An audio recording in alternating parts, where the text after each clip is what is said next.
Bapak Ibu yang terkasih, berjumpa lagi dengan kami berdua. Mungkin Bapak Ibu sudah pernah bertemu, tapi ada satu hal yang sangat spesial di hari yang baru ini.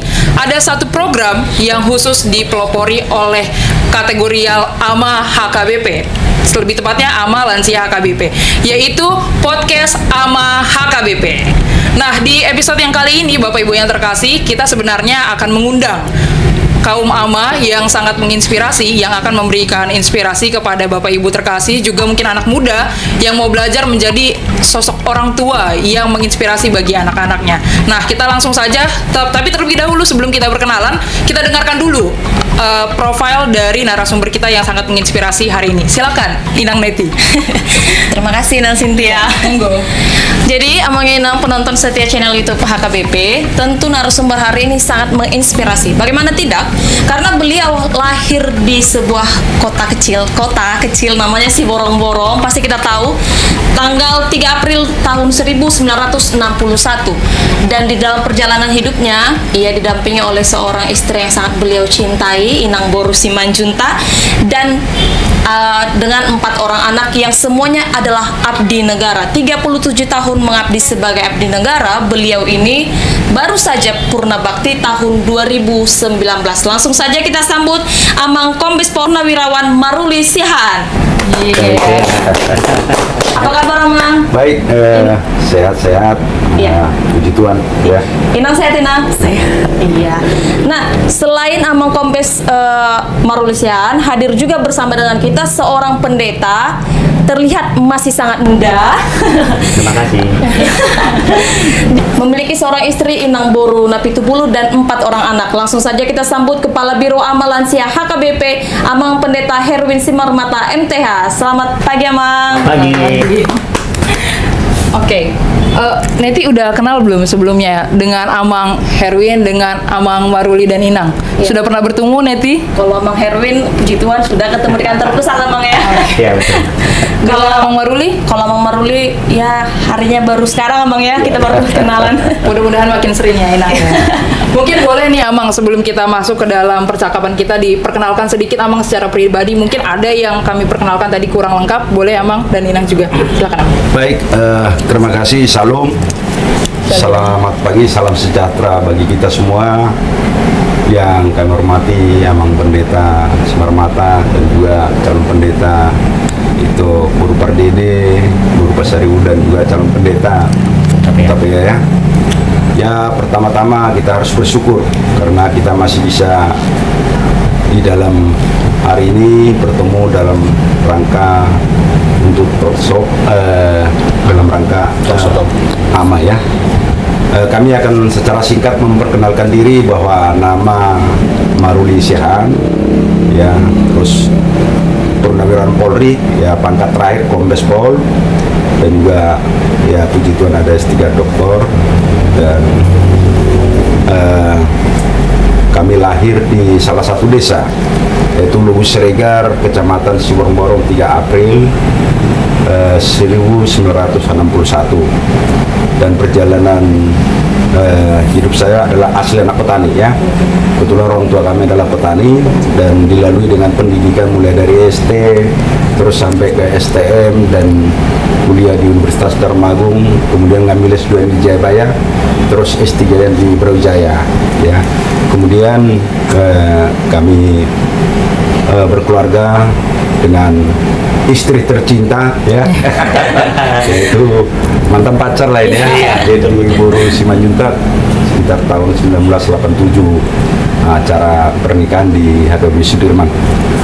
Dan proses perjalanan sebenarnya anak 4 ya, anak 4, kebetulan laki-laki semua, dan puji Tuhan semuanya sudah bekerja, ada di Angkatan Darat, terus ada di Angkatan Darat, di Kepolisian, dan di Angkatan Darat lagi. Kemudian kami pensiun tahun 2019, dan sekarang ini banyak mengabdikan diri untuk HKBP dan juga sosial, termasuk juga sekarang memang masih ada pekerjaan rutin lah, bahwa selama saya di kampung bisa dikatakan itu ya membantu orang tua lah sebagai petani. dan bahkan 2 kali polisi sering saya masih lajang pulang ke kampung untuk membantu orang tua, sehingga memang bahwa saya tidak lupa sejarah. Nah, itu mungkin secara singkat perkenalan dari kami bersama-sama dengan istri. Ya. Baik. Mungkin boleh dari Amang Pendeta Herwin, Amang, supaya teman-teman di YouTube kita bisa lebih kenal. Ya. Terima kasih kepada Cynthia. Jadi seperti sudah diperkenalkan tadi, saya Pendeta Herwin Simarmata, istri Boruna Pitupulu. Tuhan karuniakan kami 4 orang anak, 3 perempuan dan 1 orang laki-laki. Yang paling besar kelas 5 SD dan yang paling kecil belum sekolah. Jadi kami melayani sebagai Kepala Biro Kategorial AMA dan Lansia di kantor pusat HKBP di Piaraja Tarutung kurang lebih selama 2 tahun ini. Sebelumnya kami melayani di jemaat, ya, mulai dari calon pendeta sampai penempatan terakhir di Pendeta Resort di HKBP Sigopulon Pahai. Jadi kami baru 2 tahun ini kami melayani di kantor pusat. Jadi memang secara khusus ini adalah sebuah pelayanan yang baru bagi kami di kantor pusat, di mana sebelumnya belum pernah, ya. Namun ini juga memiliki tantangan tersendiri, ya, karena memang karakteristik pelayanan di jemaat itu beda dengan pelayanan di kantor pusat. Jadi selama ini belum pernah membayangkan saya bisa melayani di kantor pusat, namun melalui pelayanan yang saya emban sekarang sebagai Kepala Biro Kategorial Kaum Bapak dan Lansia ini memiliki tantangan tersendiri. Kenapa? Karena memang di HKBP kalau kita lihat sebenarnya partisipasi kaum bapak itu masih sangat kurang dalam pelayanan gereja, ya, Emang, ya. Ya. Nah, jadi memang masih sangat kurang dia, ya. Kemudian juga untuk lansia memang kita harus memberikan pelayanan yang sesuai dengan para lansia. Jadi ini adalah sebuah tantangan yang sangat menarik bagi kami sebenarnya, bagaimana kita bisa membangkitkan peran serta kaum bapak dan juga membangkitkan juga peran serta kaum lansia di HKBP.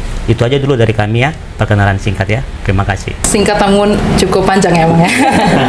Oke, sebelum kita ke Amang Siaan, saya ingin bertanya nih, Amang, karena bagi kami berdua pun ini salah satu program yang sangat baru. Tadi Amang katakan Amang masih baru di kantor pusat, ini juga hal baru, sudah mendobrak juga dengan memiliki program yang baru di kategorial AMA dan Lansia, Amang. Nah, boleh kami tahu nggak sih, Amang, ini kan salah satu program podcast HKBP. Boleh Amang jelaskan tentang program yang sebenarnya sudah dijalankan oleh kategorial AMA dan Lansia dan yang akan Amang jalankan? Silakan, Amang. Terima kasih, ya, Cynthia. Jadi ini adalah sebuah program yang baru di Biro Kategorial AMA dan Lansia di bawah naungan Departemen Kononia HKBP. Ini kita mulai dari tahun yang lalu, 2021, yaitu dengan Talkshow AMA. Jadi yang pertama kita lakukan di kantor pusat di Gedung Raja Pontas dengan menghadirkan 3 orang narasumber waktu itu dari kaum bapak yang berada di sekitar Tarutung. Nah, sekarang kita melakukan Talkshow AMA, Talkshow kaum bapak ini di Medan dan bersama dengan Amang Kombes Siahaan. Jadi memang ini adalah sebuah program yang baru. Kenapa kita memerlukan program Talkshow ini? Kan gitu pertanyaannya. Kenapa harus ada program ini? Karena memang program ini adalah tujuannya untuk memotivasi, ya, dan juga menjadi inspirasi bagi kaum bapak HKBP dimanapun mereka berada. Kalau kita mengadakan pertemuan onsite kan jumlahnya ya pasti sangat-sangat terbatas lah dan butuh biaya. Namun dengan podcast ini, dengan Talkshow ini, kita bisa menjangkau kaum bapak dimanapun berada, ya, bukan hanya di Indonesia, bahkan juga di luar negeri kaum bapak HKBP. Jadi bisa menjangkau lebih banyak penonton, menjangkau lebih luas, ya, wilayahnya. Dan inilah menjadi misi kita melalui program ini, supaya kaum bapak bisa melihat teladan, ya, melalui podcast ini, ya. Jadi tokoh-tokoh inspiratif kaum bapak itu, ya, yang bisa menjadi teladan, success story mereka, keberhasilan mereka, kesuksesan mereka itu bisa menjadi inspirasi bagi yang lainnya. Jadi ini sebenarnya kita menularkan, ya, istilahnya kita menularkan keberhasilan itu supaya orang bisa sama-sama meniru yang baik, ya, yang menjadi teladan itu. kira-kira begitu. Luar biasa. Ya, penjelasan Amang tadi membuat saya semakin yakin bahwa kalau acara ini akhirnya akan menjadi sebuah inspirasi, maka narasumber kita ini sangat tepat gitu, Amang. Ya, betul, tepat sekali. Karena seperti yang saya perkenalkan tadi, Amang, bahwa Amang Maruli ini adalah dari, kalau saya menyebutnya tadi dari kota, tapi Amang ini dengan segala kerendahan hati mengatakan dari desa kecil, si Borong-Borong. Saya mau bertanya nih, Amang, bagaimana sih seorang, maaf saya sebutnya Maruli Siaan dari si Borong-Borong, lahir dan besar di si Borong-Borong, Amang ya, kemudian bisa menjadi seorang polisi dengan pangkat terakhir Kombes gitu, Amang. Boleh diceritakan, Amang? Baik, memang yang pertama bahwa sejarah saya itu tadi saya katakan bahwa asli anak desa ya di Lubuk Sregar dan dibesarkan di Lubuk Sregar. Dari awal memang saya sudah bercita-cita mau masuk untuk akademi, tapi kebetulan saya ini kan lulusan STM di tahun 80 itu sudah tidak bisa menerima lagi dari akademi, sehingga pada saat itu langsung kita coba kesempatan untuk Bintara. Setelah ketiga kali puji Tuhan saya masuk, jadi sampai 3 kali saya udah daftar. Dan pada saat itu sebenarnya waktu saya gagal, karena saya kebetulan anak yang paling kecil laki-laki, diharapkan oleh orang tua itu penggantilah jadi petani di kampung. Tapi ketika ujian terakhir belum pengumuman, saya udah pulang saya ke kampung untuk membantu orang tua dalam hal nanam padi ya. Tapi ketika pengumuman, puji Tuhan saya lulus. Itu proses perjalanan. Dan selama selesai pendidikan, saya ditempatkan di Polda ya, zaman itu di Komplek namanya. Terus saya yang penting berpikir bahwa saya tidak akan berhenti di tingkat Bintara, karena mengingat dan melihat para senior-senior banyak yang maju kok. Nah, dari situlah saya motivasi saya melihat orang yang bisa maju, itu yang saya perhatikan. Bahkan orang yang gagal juga saya perhatikan, supaya tujuan jangan seperti itu saya. Jadi misalnya dua-dua, sisi baiknya dan sisi kegagalan. Terakhir yang saya ambil yang positif ya, sehingga ada kesempatan saya tahun 84 saya langsung kuliah di Darmagung. Kebetulan pada saat itu saya di Medan ditugaskan, jadi bisa kuliah sore. Kemudian tahun 91 saya daftar langsung CAPA ya, sekali aja, 1 kali langsung lulus ya. Dan anak-anak waktu itu baru 2, masih kecil-kecil. Setelah itu selesai, kemudian saya coba kinerja yang bagus, itu aja, dari kinerja aja. Penting apa, taat kepada pimpinan, kemudian kerja yang ada hasilnya. Dan yang paling membuat saya termotivasi adalah melihat kedua orang tua, karena mereka itu selalu mengatakan bahwa kalian harus berhasil, walaupun hanya tingkat SMA diberangkatkan. Puji Tuhan dari 9 kami bersaudara bisa dikatakan tidak ada yang tinggal di kampung. Jadi tapi kami sendiri yang menyekolahkan sendiri. Jadi mereka, orang tua itu sudah komitmen hanya sampai tingkat SMA yang bisa kami sekolahkan. Dan yang paling saya memotivasi saya bahwa namanya di desa ya, bagaimana orang tua bekerja keras dan hasilnya pun yang dijual ketika itu hanya 2.000 perak itu, tapi bisa menyekolahkan anak. Kenapa kita ini tidak bisa lebih dari orang tua? Itu sebenarnya daripada pemikiran saya. Dan tetap yang paling utama adalah tetap bersyukur kepada Tuhan, tidak ada yang lain. Bersyukur, apapun cerita tetap harus bersyukur. Mau sakit, mau ini, tetap bersyukur. Itu namanya sukacita. Dan yang paling saya rasakan adalah soal berdoa. Doa itu mungkin doa orang tua, itu yang saya lihat. Makanya saya selalu lagu favorit saya itu Tang Yang Idainang. Itu lagu favorit saya karena doanya ibu. Ya, itu mungkin. Ya, seperti yang menjelaskan tadi Mang, bahwa Amang 3 kali mencoba, baru Amang memulai karir di kepolisian itu dari Bintara, dan harus sedikit melawan keinginan orang tua Amang ya, karena kan tadi inginnya jadi petani gitu Amang kan. kami mau tahu nih, Mang, bagaimana sih pola didik yang diterapkan oleh orang tua Amang kepada Amang dan mungkin kepada kedelapan saudara lainnya, dan hal-hal apa saja yang dari cara mendidik orang tua Amang yang kemudian Amang terapkan untuk mendidik 4 orang anak Amang? Jadi kebetulan orang tua itu kan bisa dikatakan mama lah ya, buta huruf, tidak tahu. Tapi saya perhatikan kalau lagu-lagu gereja itu bisa hafal. Nah itu yang pertama. Dan selalu mengatakan, unang lupa martangyang, jangan lupa berdoa. Pada saat kecil harus ke gereja. Itu aja, 2 itu aja. Terus unang manako, jangan mencuri. Ya, ini harus sekolah. Jadi ini yang selalu ditekankan. Ikon bisa harus bisa lebih maju daripada saya. Itu yang termotivasi bahwa, dan disiplin, sangat disiplin ya. Bisa dikatakan sangat disiplin, bahwa walaupun ketika saya masih tingkat SMP lah itu ya, bahwa orang tua itu pagi itu berangkat ke ladang, pulang jam 6. Jadi kalau setelah pulang kita dari sekolah, apapun ceritanya harus ikut untuk ke ladang, untuk membantu sampai jam 6. Dan demikian juga setelah saya di STM di Medan, saya setiap libur saya pulang pasti fokus saya adalah untuk membantu orang tua. Itu semuanya ya, bisa dikatakan kenapa bisa ini sama orang tua, karena memang harapan orang tua itu kepada kami semua supaya bisa untuk sekolah. Unak songok kami hamu marsugot. Itu satu motivasi. Jangan seperti kami kalian besok ya.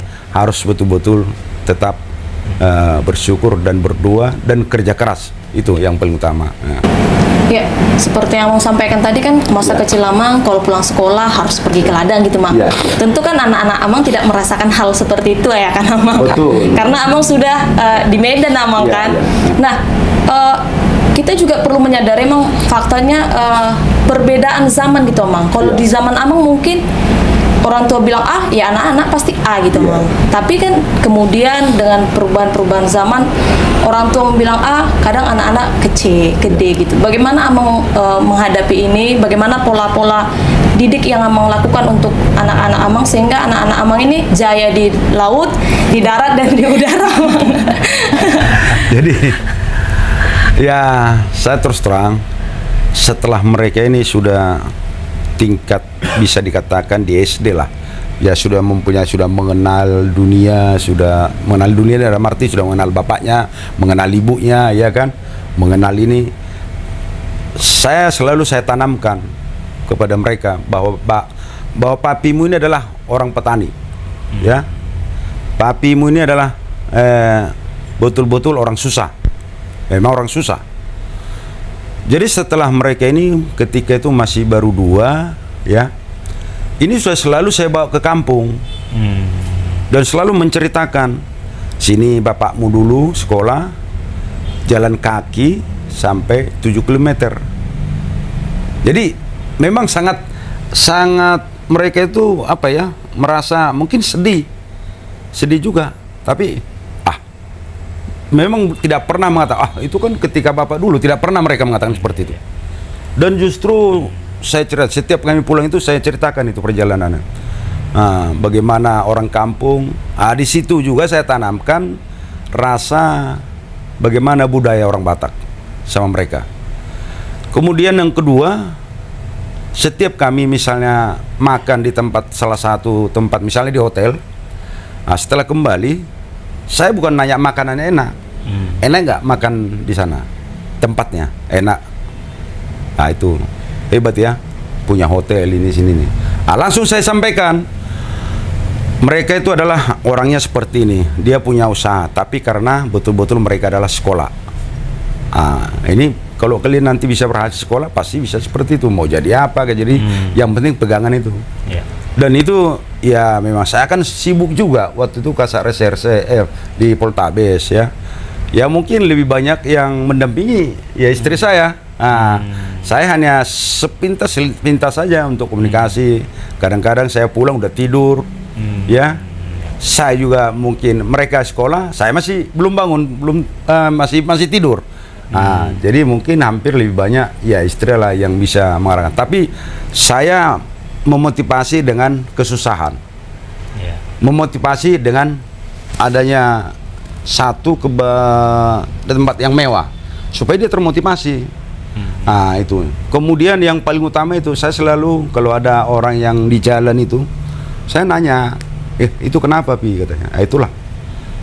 Ya sebenarnya dia pun bukan orang susah, tapi dia sengaja perilakunya untuk meminta-minta. Sekarang mau saya tanya kamu, mau nggak seperti itu?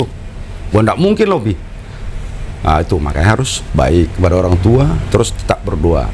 Dan kami tekankan dengan istri, waktu dia masih SD aja, kelas 1 sudah selalu saya arahkan itu, sebelum kau berangkat sekolah berdoa. Setiap kegiatanmu berdoa. Nah ini udah kami tanamkan ini. Jadi sebelum makan pun harus berdoa. Nah, mungkin dengan perbedaan zaman kita dulu, masih takut dengan guru, takut dengan orang tua. Tapi setelah bolak-balik, ya selalu kita tidak bosan-bosan untuk mengajarkan anak itu. Ternyata dia mau kok. Tapi maksud saya jangan pada musimnya kita menyampaikan itu pasti lupa. Setiap hari harus kita rutin itu. Nah, itu yang kita lakukan. Baik, menarik sekali nih Amang ya, terkait dengan perbedaan metode, perbedaan masa yang Amang alami di masa Amang yang lahir di Siborong-Borong dengan orang abang-abang lah ya, bisa aku katakan ya Amang ya, yang sudah lahir di kota, pasti ada perbedaan yang sangat-sangat terasa dan justru menjadi tantangan juga. Tadi Amang katakan Amang selama bekerja pun sibuk, kesana kemari, tinggal Inang menjaga abang-abang. Ini boleh nggak diceritain Amang tentang tantangan bagaimana untuk membagi waktu di tengah kesibukan juga, dan Inang juga yang harus mungkin lebih ekstra karena Amang sering di luar kota dan sebagainya macam. Silakan Amang. Inang. Jadi memang salah satu tantangan ketika tahun 90, iyalah setelah 90 ya, setelah 91 kesibukan di Poltabes, kadang-kadang bisa tiru di Poltabes dengan kondisi masalah karena waktu itu kita kan di reserse, jadi banyak peristiwa, banyak kejadian.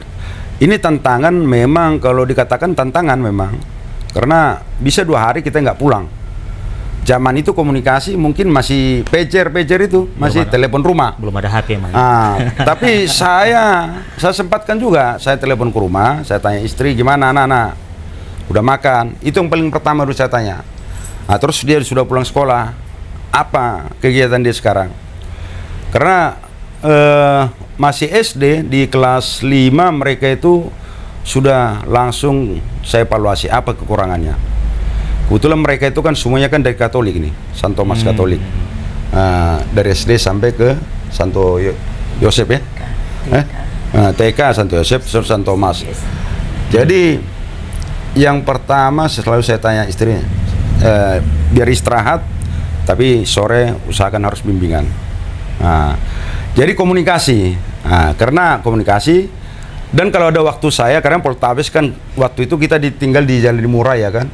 Saya usahakan sebentar, lagi di rumah saya sebentar, saya ngobrol apa kesulitan di sekolah, terus saya jelaskan ya, pokoknya jangan sampai bandel, terus harus betul-betul kamu memikirkan bagaimana supaya kau jadi orang berhasil. Itu yang selalu saya tanamkan, supaya kau berhasil. Kalau kau berhasil adalah untuk kamu, kalau orang tua hanya nama mungkin. Situ. Jadi saya pergunakanlah waktu yang singkat itu untuk kerinduan kita kepada mereka. Dan kalau Sabtu atau Minggu kita bawa jalan. Tergantung mereka mau kemana, ke mall itu nggak pernah saya tolak. Itu saya lihat kepada anak-anak, kalau memang anak itu minta, ya jangan berpikir nanti bandel. Ternyata kita lepas saja dulu. Kita lepas. Ternyata ya contoh lah, kalau dia beli main-mainan kita bawa ke mall, kita lepas dia. Oke, silakan pilih mana. Tapi ternyata yang dipilih hanya 2. Berarti sudah tertanam dia rasa ini kan, bahwa dia bisa dikatakan memahami lah, mungkin nggak tahu lah ya, karena keinginan. Hampir 4 orang itu seperti itu. Ya. bagaimana nih Inang dengan Inang yang seorang istri abdi negara lah bisa dikatakan ya Inang ya. Amang sering jauh, sementara Inang satu-satunya yang paling cantik di rumah ini, anak laki-laki semua. Bagaimana Inang tantangannya sebagai satu-satunya wanita yang paling cantik di rumah ini Inang untuk mendidik abang-abang gitu? 4 anak-anak cowok, apalagi cowok kan sangat berat ya kita menjaganya.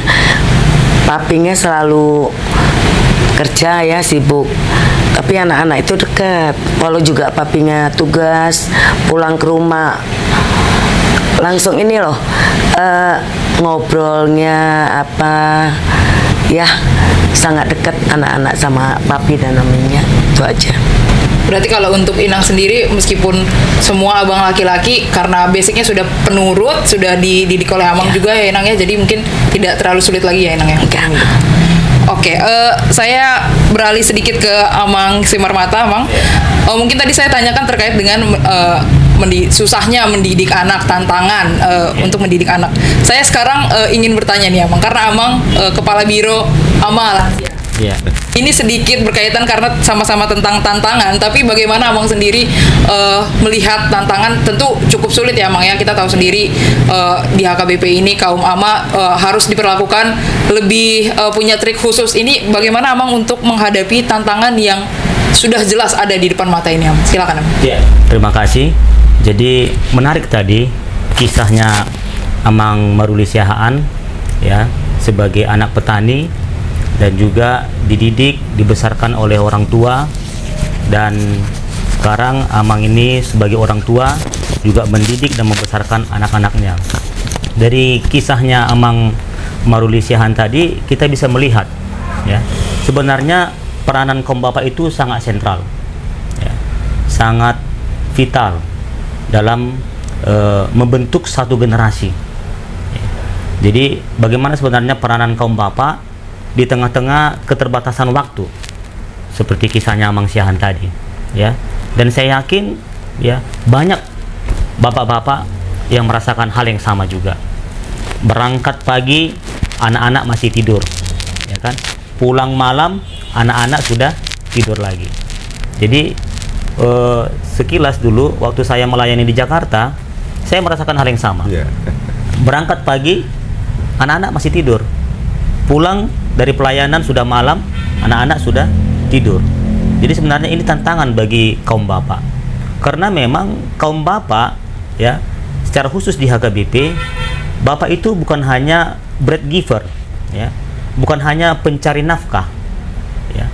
Jadi banyak orang melihat ya saya sebagai seorang bapak ya tugas saya hanya mencari nafkah, saya mencari uang sebanyak-banyaknya, iya kan? Penting anak saya bisa makan, bisa bersekolah, ya, bisa memenuhi kebutuhan hidup mereka.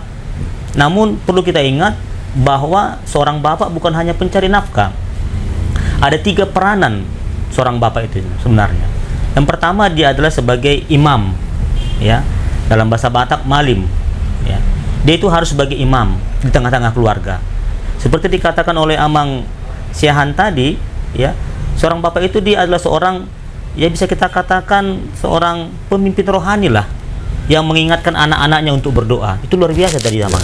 Ya, bagaimana bapak-bapak zaman sekarang ini, ya, berapa banyak bapak-bapak yang memainkan peranannya sebagai imam tadi, mengingatkan anaknya untuk berdoa, mengingatkan anaknya untuk pergi ke gereja, ya, ibadah, mengingatkan anaknya untuk taat dan setia kepada Tuhan di tengah-tengah tantangan zaman yang semakin besar kan. Jadi zamannya Amang ini dengan zaman saya aja udah berbeda, apalagi juga dengan zaman generasi muda sekarang kan. Iya. Jadi sebenarnya ini tantangan kita. Bapak sebagai imam dalam keluarga, bapak juga sebagai pengajar. Nah ini juga sangat penting Amang. Bapak sebagai pengajar tengah-tengah keluarga. Jadi bapak itu harus mengajarkan, ya, pengajaran-pengajaran yang baik, yang positif kepada anak-anaknya dengan nasihat-nasihat, ya, dengan firman Tuhan juga. Dalam Ulangan pasal 6 ayat 4 dan seterusnya, ternyata orang Israel, ya, mereka memainkan peranan itu, kaum bapak itu sebagai pengajar. Haruslah engkau mengajarkannya berulang-ulang kepada anakmu. Ketika engkau duduk santai di rumah, ketika dalam perjalanan, ya, ketika dalam segala aktivitas, harus mengingatkan. mengajarkan berulang-ulang. Jadi bukan hanya satu kali kan. Jadi terus menerus dia. Dan yang ketiga itu Bapak sebagai pemimpin, ya.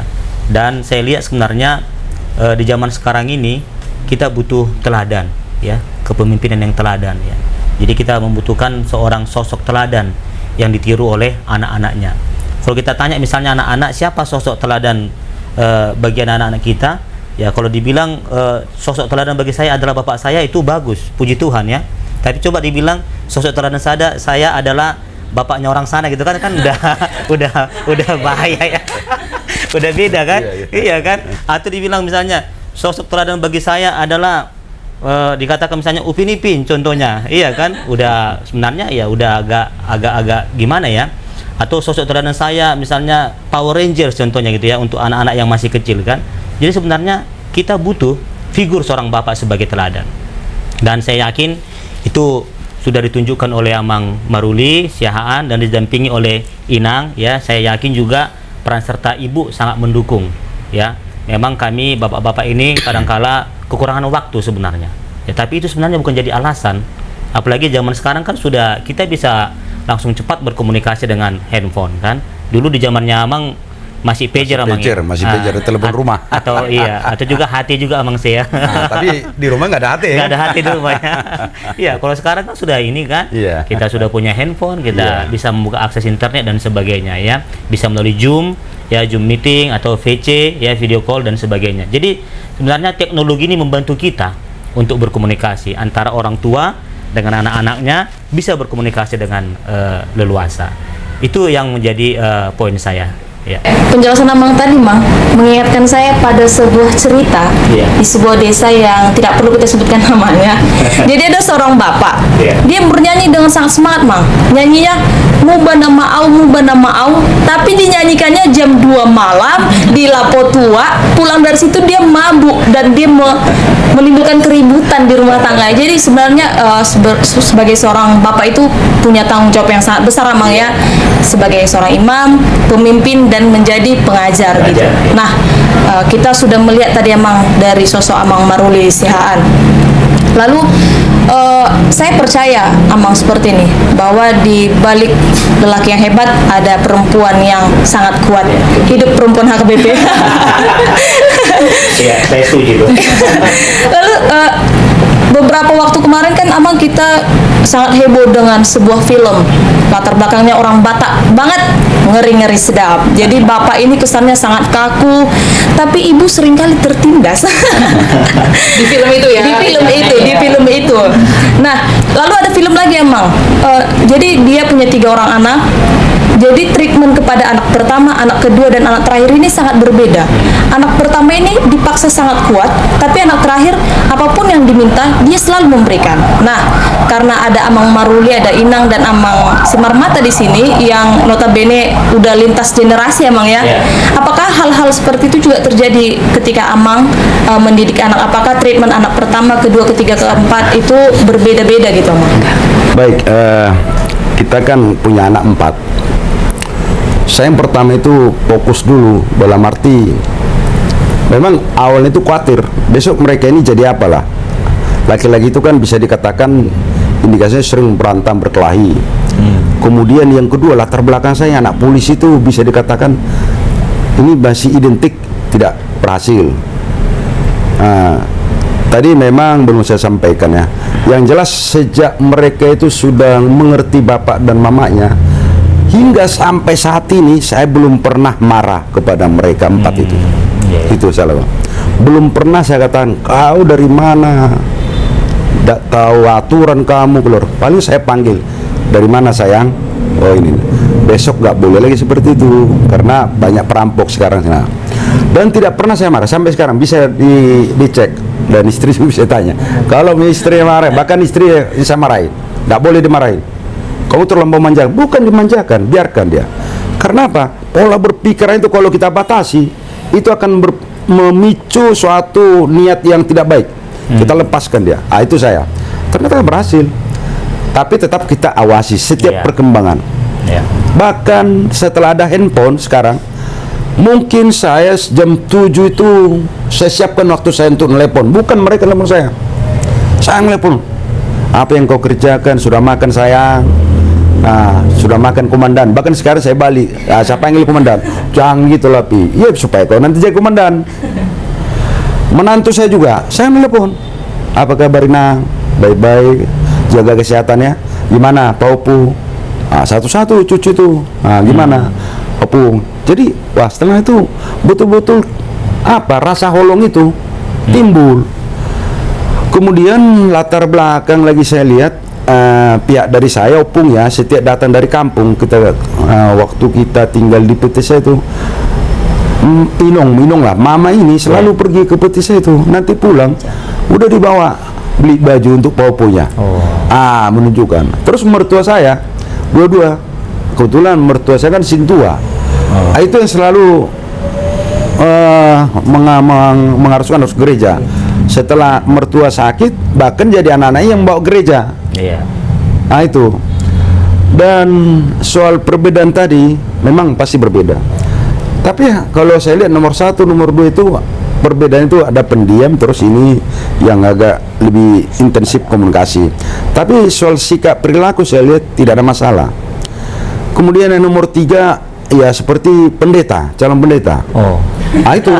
Kalau yang nomor 4 itu ya ketika SMA saya dinas di Surabaya, saya yang pertama ditanya dulu setiap hari Sabtu, tapi pulang nggak? Kenapa? Supaya Peri tidak mandi. SMA pun setiap saya pulang saya mandikan. Saya mandikan dia. Ternyata ini bermanfaat. Saya ngobrol-ngobrol di kamar mandi. Kau mau jadi apa ini? Terus kenapa enak dimandikan? Aduh, itu. Dan punya masing-masing talenta. Yang nomor 1, 2 tuh ya biasa lah, mungkin karena jauh di atas. Tapi kalau yang nomor 3, setiap kita nanti makan di restoran, kita udah lihat bayar ya, lihat dulu bonnya, udah lihat, udah nggak ngomong, tapi sampai di rumah besok jangan lagi makan di situ. Loh kenapa? Itu mahal. Kan itu. Yang terus nomor 4, waktu di SMP saya terus terang itu nomor 4 itu. Saya pikir karena saya manjakan kan, manja lah istilahnya kan. Nanti pas lagi makan kita datang ya, minta uang 20.000. Untuk apa? Udah minta dulu. Ya kita kasih. Terus pergi dia kita rumahnya karena ada orang yang minta di depan rumah makan itu. Jadi langsung dia kasih. Kenapa harus kau kasih? Kasihan Pi. Jadi mulai tingkat SMP itu sudah ada timbul rasa iba kepada orang yang susah. Bahkan kalau misalnya kita bawa ke kampung, siapa itu Opung itu ya, bajunya kok jelek, kasihan ya. Saya udah begitu. Jadi tertanam. Saya setelah ditertanam, saya selalu mengatakan bahwa kita ini harus rendah hati, harus tetap bersyukur, jangan sombong. Itu memang walaupun dia misalnya sekolah diantar naik mobil, ya, tapi saya lihat pulang udah nggak pernah kemana-mana mereka. Itu yang salah satu. Jadi yang jelas sampai sekarang belum pernah saya marah kepada orang ini semua. Belum pernah saya. Belum pernah saya. Selalu, dan saya yang membuka hati untuk komunikasi. Ya sama yang dibilang Amang Semarmata tadi. Memang kita adalah sebagai pemimpin tauladan, bisa di depan jadi contoh, di belakang, di tengah, kan itu intinya kan. Sebagai pengajar ya mungkin kita nggak pintar matematika, tapi mengajarkan seperti supaya dia berdoa dan juga bahkan supaya membaca Alkitab. Yang nomor 4 itu dia dulu kan daftar ke Angkatan Laut, nggak masuk. Daftar dia di Akpol, kalah. Dia udah masuk di USU itu, masuk dia di Akabri, Angkatan Darat. Jam 12, setiap jam 12 sudah dikunci nih kamar. Udah saya dengar lagu-lagu puji-pujian. Tapi kita diam aja. Waktu itu sempat kamar nggak dikunci, saya masuk, lagi berdua nangis. Dan lagu-lagu puji-pujian, lagu puji-pujian, nangis dia. Kenapa mau nangis, Per? Setelahnya, saya rindu ketemu dengan Tuhan Yesus Kristus supaya saya bisa masuk. Saya sampai merinding sih, kamu tuh. Dan sekarang mereka yang nanya kita sekarang setiap hari Minggu, tapi udah ke gereja. Coba kalau saya nggak gereja siang, udah Mang, nanti saya gereja sore. Harus gereja. Itu sekarang udah terbalik sekarang, jadi anak-anak mengingat. Iya. Nah, itulah rasa kebanggaan kita. Jadi kalau di kantor siap gerak, tapi kalau di rumah tetap penuh kasih emang Terima kasih. pendekatannya. Terima kasih. Nah, selanjutnya gini Amang. 37 tahun Amang mengabdi sebagai Iya. abdi negara, tentu memakan waktu yang sangat banyak di luar Amang. Seperti yang Amang jelaskan tadi pun, pendidikan kepada anak-anak lebih Amang serahkan kepada inang begitu karena banyaknya kegiatan. Setelah Amang pensiun, Amang juga sangat aktif di HKBP, Iya. begitu Amang. Jadi bagaimana cara Amang membagi waktu berkarir, keluarga, dan juga pelayanan? Tapi ya Mang, sebelum Amang menjawab, saya mau tanya sama Ina keberatan nggak dengan segala waktu Amang selama ini? Kebanyakan di luar, apalagi udah pensiun ya. Kalau bisa dibagi waktu, bisa ke ini kegiatan HKBP, silakan kasih waktu. Ya, sudah disampaikan Amang ya. Oke, kita nanti. Oke, silakan Amang boleh menjawab sekarang Amang. Memang terus terang tahun 2005 lah, karena kita kan latar belakang dari Bintara, istilahnya sekolah secapa, sekolah sore lah. Ya harapan kita dulu berkarir di sini. Tapi ternyata setelah ya mungkin banyak orang kalau pindah keluar kota pasti mungkin kita berhenti jadi polisi. 2005 saya pindah di Jakarta 2 tahun ya. Terus BKU ke Poso 5 bulan. Keluarga semana di sini. Kemudian saya pindah lagi ke NTT. Nah, di NTT itu 2 tahun. Memang saya dengan kondisi di NTT itu kan Nasrani itu kan hampir 99,9%. Saya di situ mulai melihat kuasa Tuhan. Dengan kondisi mereka ekonomi yang susah, tapi bisa mereka 3 kali ke gereja. Kenapa kita yang tidak bisa? Disitulah saya mulai. Kemudian waktu saya S2 di Jakarta 1 semester lagi saya belum selesai. Saya udah istilahnya bagaimana, tapi ternyata saya rubah jadi eksekutif. Saya kuliah dari Kupang itu nggak bisa selesaikan 1 semester ini. Setiap hari Sabtu jam 5 pagi saya udah berangkat pesawat pertama. Dan saya kuliah sampai hari Minggu. Kesempatan saya lah waktu itu situ lihat anak-anak kesini. Hari Minggu sore pulang, Selasa balik lagi ke Kupang. Tapi puji Tuhan selesai 1 semester. Dan kuliah dari Kupang ke Jakarta selesai. Terus pindah lagi ke Surabaya. Mereka tetap di sini. Pindah saya ke Surabaya, saya kesempatan untuk ngambil S3 di Brawijaya. 2 tahun 9 bulan selesai S3-nya. Ya, itu juga Surabaya Malang, Surabaya. Tujuan saya sebenarnya ini adalah untuk motivasi kepada mereka ini anak-anak. Saya masih ya berumur sudah masih mau, bukan ada tujuan lain. Istilahnya untuk supaya mereka lebih termotivasi bahwa bapak saya pun ini masih sekolah. Iya. Terus kedua, harapan saya karena saya kan dari Secapa dan saya berapa kali sekolah Selapa, belum lulusin tingkat daerah, tapi saya dikembalikan biasalah catatan-catatan yang tidak ini kan. Tapi saya tidak pernah putus asa dan tidak pernah saya dalam arti menyesal di dalam peristiwa itu. Saya bersyukur saya itulah ambil S3, ya kan. Ternyata setelah S3 ini dipersamakan ini dengan Sespim bisa untuk mencapai karir itu kompes itu. Itu salah satu modal saya. Ada saya punya jabatan di Kabitkum Polda Sumatera Utara. Kemudian saya diusulkan kenaikan pangkat luar biasa yang langsung ditandatangani oleh Presiden sekarang. Tapi semua persyaratan saya lengkapi, penghargaan saya. Terus berkaitan dengan tadi bahwa kesibukan 37 tahun, waktu saya pun masih dinas, saya sudah walaupun tidak full di HKBP, tapi saya sudah istilah mengikuti bagaimana di HKBP. Bahkan waktu saya jadi yang di Yayasan Universitas Kevin Mensen, ya saya masih dinas kok, ya tapi saya banyak juga untuk berbuat yang terbaik lah bagaimana waktu itu.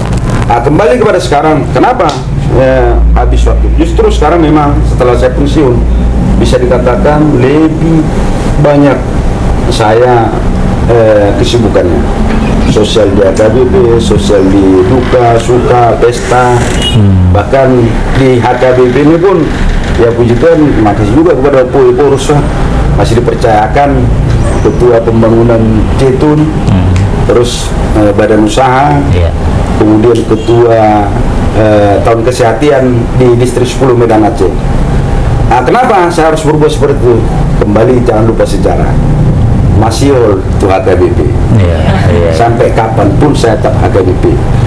Tujuan saya paling utama adalah untuk kepada generasi muda sekarang ini, bahwa kita di HKBP sudah besar, ya. Kemudian sudah dari si umur sudah 106 tahun, ya. Yang kita takutkan dengan kondisi zaman maju, zaman beribadah pun maju, saya takut kepada generasi muda kita ini akan meninggalkan HKBP dengan kondisi keadaan di gereja lain. Dan sudah ada itu menyatakan lebih enak beribadah di sana. Ada snacknya, dilayani, dan ada hiburannya, pengkhotbahnya tidak menutup. Ini bahaya. Jadi bukan hanya kepada para pendeta nih, kepada kita semua, supaya anak-anak kita jangan sampai mereka meninggalkan HKBP. Termasuk kepada kita semua. Kenapa? Saya, anak-anak saya 4, harus saya tekankan harus HKBP. Kalau semua kita keluarga untuk mengawasi, menyampaikan ini kepada anak kita, saya yakin para pendeta sudah ringan pekerjaan. Ya, ini yang kekhawatirkan. Rindu HKBP itu yang penting. Dan memang apa yang dibilang istri bagi waktu. Tapi ternyata setelah saya melakukan semakin sehat saya. Ya kan? Bayangkan jam-jam 2 jam 3 baru pulang. Jam 2 jam 3. Ke tahun kesehatan ini 1 minggu itu bisa 6 gereja saya jalan.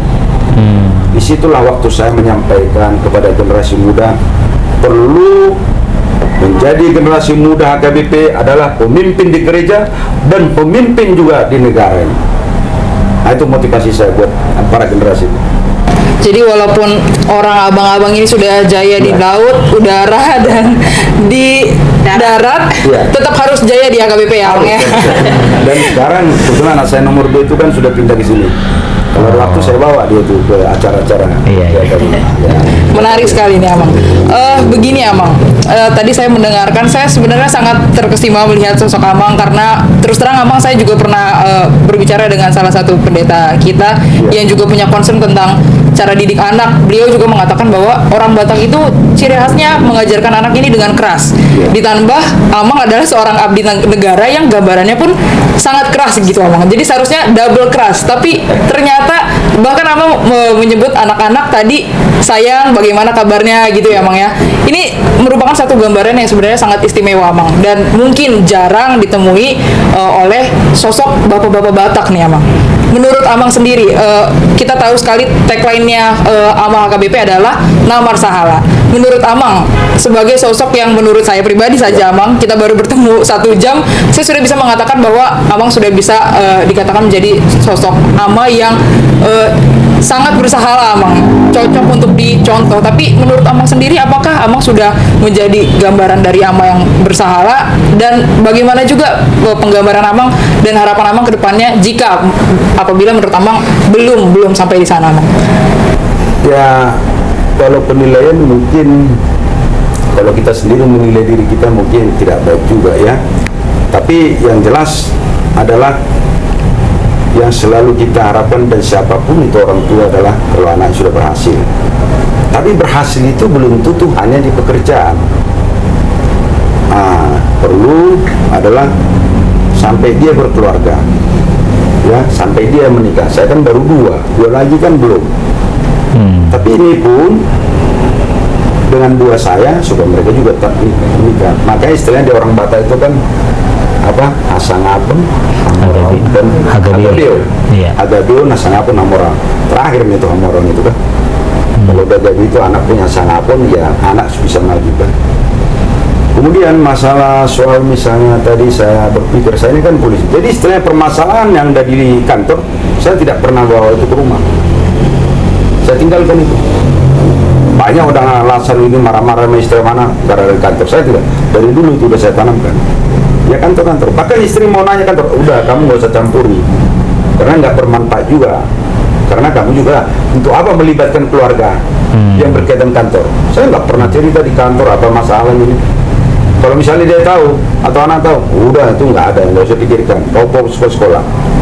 Nah, saya tidak pernah melibatkan oleh keluarga berkaitan ada masalah di kantor. Urusan rumah, urusan mau makan bersama, urusan makan bersama. Nah, itu yang saya lakukan. Kemudian tadi apa? Tadi Amanah masalah. amanah masalah. Ya, saya pikir di dalam Alkitab juga ada kok, ya. Ada 9 ayat Alkitab yang menggambarkan kasih bapak kepada anaknya. Ini mungkin kalau bisa Mang Pendeta disampaikan. Ya. Yang pertama tadi udah disampaikan, bapak sebagai pemimpin. Itu tertulis di Amsal 20 ayat 7. Orang benar yang bersih kelakuannya, berbahagialah keturunannya. Kepemimpinan sejati adalah memiliki integritas untuk membuktikan antara perkataan dan perbuatan. Apalagi yang nomor 2, bapak sebagai pengajar, itu tertulis di Amsal 4 ayat 1 sampai 2. Nah, saya pikir ya bahwa bapak harus memiliki perspektif yang baik untuk anaknya dan peduli. Itu peduli loh, ya. Peduli itu bukan hanya memberikan uang. Nah, seperti saya minta di jam 7, saya peduli, saya telepon, ya. Baik pencapaian apa kacaunya atau buruk atau bagaimana, ya. Itu tindakan bapak yang harus kita lakukan. Ini mungkin kalau ini pasti dia sebagai amanah masalah. Yang ketiga apa? Bapak menyediakan segala sesuatu. Jangan mengatakan, oh nggak ada duit, nggak ada ini. Oh di luar bisa ngasih uang. Dia minta uang jajanan, enggak. Ah, ini 4 orang ini saya kasih misalnya. Minta duit, ya udah kasih. Saya tes itu, saya kasih uang 100.000. Kita mau beli apa? Tapi pulang dia. Ini kembaliannya. Ah, di situ salah satu tolak ukur kejujuran anak. Ya, banyak orang itu tidak mau tahu dia kan. Ini dikembaliin, ya kan. Kemudian bahwa mungkin sulit memahami, tapi adalah jelas dikatakan Bapak surgawi tanpa mengalami teladan dari Bapak biologis kita, sehingga dibutuhkan kemampuan untuk bisa mencerminkan kasih Bapak. Yang keempat apalah? Bapak mendisiplinkan dan mengoreksi, yaitu disiplin waktu. Terus kita harus koreksi kalau ada kekurangan, koreksi dan marah, jangan begitu ya. Nah itu kan. Yang kelima, Bapak adalah, ini kan tertulis juga di Ibrani ya, 12:11. Bapak adalah pelindung. Kita harus melindungi, ya. Kita harus melindungi dari sisi kejahatan, narkoba, kenakalan remaja. Apalagi sekarang ini, ya, saya dengan kondisi sekarang saya selalu saya katakan hati-hati di IT. Kalau ada yang berkaitan masalah agama jangan ditanggapi, ya. Kamu adalah TNI Polri, nggak boleh ya. Ini kan juga tertulis di Amsal 14:26. Kemudian Bapak itu adalah pengasih. Nah, ini ya, itu tadi ya, Mazmur 103 ya. Seperti Bapak sayang kepada anak-anaknya, demikian Tuhan sayang kepada orang-orang yang takut kepada Tuhan. Dan dia bukan takut kepada kita, tolong kan ya kan. Kemudian Bapak meninggalkan warisan, bukan warisan harta. Jangan tinggal berapa tanah, itu yang bikin banyak contoh, saya nggak usah sebut. Bapaknya yang mencari kok, setelah dua-dua meninggal, apa yang ribut antara buruh, 2 tanah berbeda ya lagi warisan. Warisan saya sudah saya tinggalkan, sudah saya sekolahkan mereka, dan bahkan sampai sekarang ini mereka saya awasi dan saya harapkan kawar sekolah. Puji Tuhan, mereka sudah dari luar negeri, ya. Dan nomor 1 sudah dari Sudan, nomor 2 dari Lebanon, Korea. Terus yang nomor 3 dia dapat beasiswa di Korea Selatan, langsung dapat master gelar dadal. Sekarang lagi PTK. Nomor 4 sekarang itu ya mereka nomor 4 di Papua. Jadi ini warisan ini saya tinggalkan pada mereka. Bukan duit, enggak. Warisan ini saya tinggalkan mereka, supaya mereka itu mampu untuk memelihara kehidupan mereka nanti. Kemudian Bapak menuntun anak-anaknya, itu tertulis di Yohanes 1 ayat 4 ya. Kita tuntun dia, dan sampai sekarang masih saya tuntun, nggak saya lepas ya. Kenapa saya katakan saya tuntun? Ini kan perlu, kalau udah puncaknya nanti dia sekolah, ya sudah, berarti ada puncaknya. Dan bahkan saya selalu saya katakan, bapakmu dari anak petani, dari sarsan, tapi dapat kombes ya, kamu langsung letnan. Kalau toh juga kamu kolonel, ya percuma semua, sia-sia, ya kan? Kemudian nomor 9 itu ya tertulis di Ulangan 6 itu, mengajarkan kebenaran firman Tuhan di setiap saat. Itu di semua waktu. Haruslah engkau mengajarkannya berulang-ulang. Tadi saya katakan namanya ya. Karena dan engkau duduk di rumah dimanapun ya, dimanapun ya. Memang pasti Tuhan bilang itu, jangan ya telepon ya kan, berdoa terus baca firman Tuhan, harus itu. Itu mengajarkan itu kan, saya pikir. Jadi bukan ya semua itu sebagai kepala rumah tangga harus sampai ke situ. Jadi itulah saya pikir yang menjadi amanah marsalah. Dan terus terang saya tambahkan, ini yang apa kita sekarang, kerinduan kita. Selalu saya sampaikan itu, kadang-kadang kok lebih banyak kok keinginan marminggu daripada Nah, saya ada program saya di HKBP Syabul, ada berapa pendeta, 2 kan, door-to-door aja. Nah, ditanya apa sih sebabnya mereka yang nggak gereja, biar jelas kan. Nah, supaya bisa kita mengatasi, bisa mengobati itu maksud. Jadi jangan kita biarkan hanya khotbah di atas, udah ngarum-ngarum minggu, tapi nggak tahu kita ini apa permasalahannya. Setelah lakukan ternyata naik dia sekian persen. Nah itu yang paling bisa dikatakan sebagai amanah marsalah, itu berbuat dan tadi harus bisa sebagai 9 tadi yang di Alkitab itu. Itu mungkin ya sebagai Luar biasa. Menarik ya, Mang ya. Ini sebenarnya pemikiran yang sangat luar biasa dari seorang bapak Batak yang bagi saya pun sebenarnya ini sangat menggugah. Kurang tahu ya kalau nanti ya. Kayaknya dia lebih tergugah karena tadi ada 2 abang yang belum menikah ya. Bisa nih, tenang ya setelah ini ya. Karena betul tadi yang mengatakan, karena ketika seorang pendeta berkhotbah di gereja sebenarnya tidak perlu lagi untuk mereka ya, Mang, karena mereka datang ke gereja. Yang dibutuhkan adalah kepada yang belum datang ke gereja. Nah, ini berkaitan untuk pertanyaan kepada Amang Simarmatan ya, Mang. Kalau tadi Amang Siahan sudah mengatakan tentang poin-poin bagaimana step menjadi ama yang marsahala dan bisa membesarkan anak-anak dengan baik, membangun keluarga dengan baik. Amang sebagai selaku kepala biro ama lansia, tentu Amang harus menyediakan program yang sedemikian rupa sehingga apa yang dicita-citakan oleh Amang Siahan dan juga mungkin ama lainnya dapat tercapai. Mungkin boleh Amang diceritakan tentang program atau bagaimana Amang bisa menyusun agar bisa tercapai tagline kita ini, ama HKBP Na Marsahala. Ya, terima kasih ya. Jadi tagline kita ini, amanah marsahala ini sebenarnya maknanya sangat dalam ya. Jadi amanah marsahala itu adalah lebih kepada karakter, sifat dari kaum bapak itu sebagai seorang bapak ya. Tadi sudah kita katakan imam, pengajar, pengayom, pelindung ya, dan apa yang disampaikan oleh Amang Siahan tadi juga 9 poin tadi, itulah sebenarnya karakter amanah marsahala. Ketika seorang anak kehilangan figur seorang bapak ya, saya tertarik tadi dengan istilah warisan itu ya. Warisan apa yang kita tinggalkan kepada anak-anak kita ya, atau dengan bahasa yang sederhana seperti ini, ketika kita sudah tidak ada lagi di dunia ini ya, apa yang diingat oleh anak-anak kita itu tentang figur bapaknya ya. Nah, jadi mohon maaf ini dulu ya, khusus kepada kaum bapak ya. Iya kan, iya, karena saya tahu ya, kalau misalnya ditanya tentang figur seorang ibu, kita pasti lancar menceritakannya. Oh, ibu saya seperti ini. Coba misalnya katakanlah apa yang kau ingat dari bapak. Ya, mungkin saya bisa menebak, ini menebak tebakan saya ya. Mungkin dia agak berpikir lama. Iya kan? Karena tadi mungkin faktor kedekatan, faktor komunikasi dan lainnya kan. Jadi ini sebenarnya yang dikatakan Amang Siahan tadi, apa warisan kita? Bukan warisan duniawi, harta duniawi, bukan. Kalau itu kan berlalu semuanya. Ya, tapi kalau misalnya kita katakan apa yang kau warisi dari tokoh atau figur bapak gitu kan, ya, kita mau dikenang sebagai bapak seperti apa? Bisa aja misalnya seorang anak mengatakan, yang saya ingat dari bapak saya itu ya marah-marahnya gitu. Iya kan? Pulang tengah malam juga marah. Atau seperti dikatakan Niti tadi, yang saya ingat tentang bapak saya adalah pulang dari Lapo jam 1 malam, kemudian tenggen ya, mabuk. Kemudian marah-marah sama mama, sama kami, semua katanya gitu kan. Ini sebenarnya tantangan kita, mau jadi figur seorang bapak yang bagaimana kita dikenang oleh anak-anak kita. Dan saya yakin ya, tadi tentang amanah marsahala itu ya, itu pasti sudah dimiliki oleh Amang ini ya.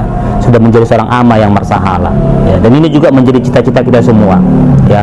Kaum bapak HKBP, dia menjadi amanah marsahala, bapak yang teladan, bapak pembimbing, pengajar yang teladan, bapak yang dikenang oleh anak-anaknya sebagai bapak yang penuh kasih, ya, bapak yang mengasihi. Jadi jangan menonjol kemarahannya, tapi yang menonjol itu yang ingatnya adalah, wah, bapak saya penuh kasih, ya, wah, bapak saya itu sangat sayang kepada kami, wah, bapak saya itu sangat perhatian kepada kami, wah, bapak saya itu sangat betul-betul memperhatikan kami semuanya. Namun tidak lepas dengan pendampingan seorang ibu, ya, supaya kita adil, ya, jangan hanya bapak aja, ya kan. Jadi supaya juga ini seimbang antara bapak dan ibu, orang tua sebagai pengajar dan pembimbing di tengah-tengah keluarga. Itu yang bisa kami sampaikan. Ya, penjelasan Amang Kepala Biro Amal Lansia tadi dan penjelasan Amang Maruli tadi mengingatkan saya pada sebuah perkataan begini, Amang. Sosok Bapak ini seringkali digambarkan adalah sosok yang kuat di luar, tapi sangat amatir di tengah-tengah keluarga. Tapi hari ini terjawab sudah keresahan saya bahwa ternyata hebat di luar, ternyata bisa juga hebat di keluarga dan hebat di tengah-tengah gereja begitu. Nah, pertanyaan kami terakhir nih, Amang, kepada Amang Semar Mata dan kepada Amang Maruli Siha. Sebagai Kepala Biro Amal Lansia, Amang, apa harapan Amang untuk AMA HKBP sehingga AMA HKBP kedepannya bisa menjadi AMA yang aktif, bisa menjadi seorang imam, seorang pemimpin, seorang pengajar yang transformatif di tengah-tengah keluarga, terutama di tengah-tengah HKBP. Begitu juga dengan Amang Maruli Sihaan. Apa harapan Amang kedepannya supaya generasi-generasi Amang selanjutnya yang lebih muda ini boleh memberikan hati seperti Amang sampaikan tadi, ketika Amang masih aktif menjadi polisi pun Amang tetap memberikan hati untuk melayani di HKBP. Silakan Amang, mungkin boleh dari Amang Kepala Biro.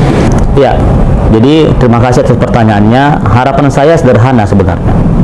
Harapan saya adalah terpupuknya atau bertumbuhnya rasa kesadaran kaum bapak, ya, sebagai amanah marsahala, ya.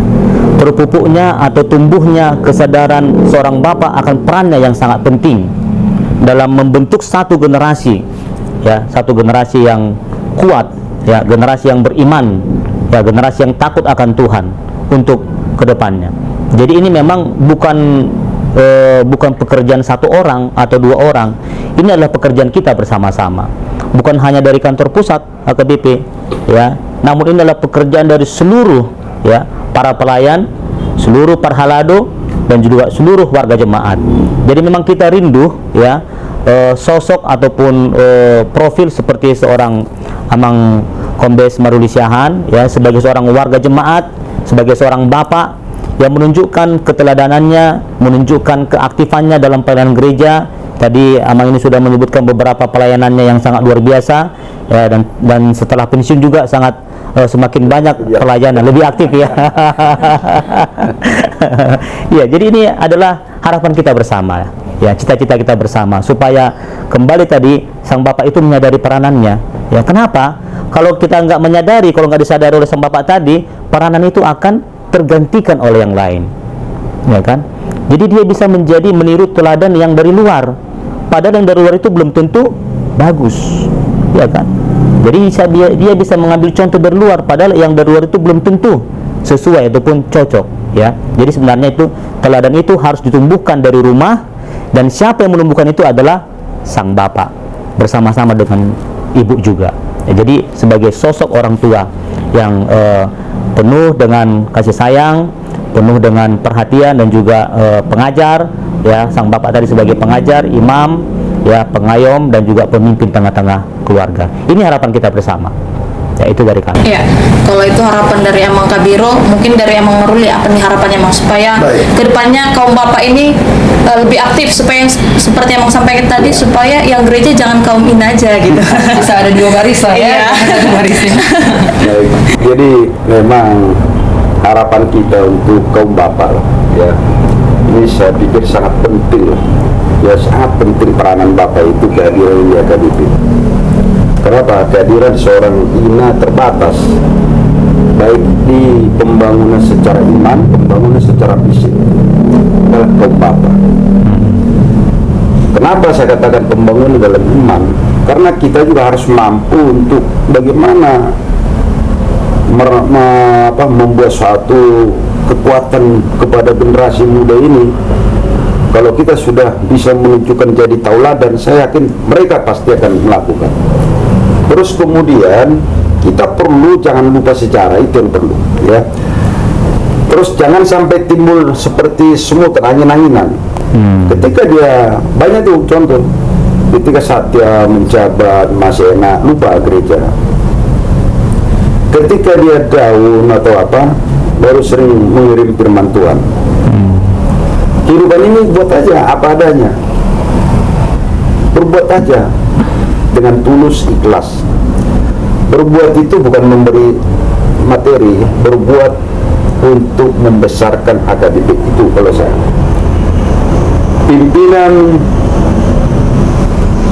pucuk pimpinan di HKBP ini sudah banyak membuat program ya, contoh tahun kesehatan itu sehati satu jiwa, Satu tujuan. Bukan misalnya harus saya sehati dengan nama semar-mata, tidak. Tujuan saya adalah tetap untuk HKBP ini supaya lebih tegak dan betul-betul tidak ada lagi di situ suatu menimbulkan kecemburuan, menimbulkan kerisauan, menimbulkan kepada perhaladu segala macam antara perhaladu pendeta. Ini perlu juga nih, harus ini masih banyak ini sekarang ini. Dan ikut campur ruas. Orang nggak pernah gereja dia, ya kan? Ini bagaimana caranya? Saya pikir itu tadi, kita semua mulai dari diri kita, kemudian kepada semua rekan-rekan kita himbau lah berbuat yang baik dan jangan sampai ada timbul suatu hal-hal ya. Memang biasa itu kalau orang yang tidak berbuat baik itu yang meributkan. Jadi harapan itu seperti itu. Tujuannya apa? Ya supaya betul-betul generasi muda.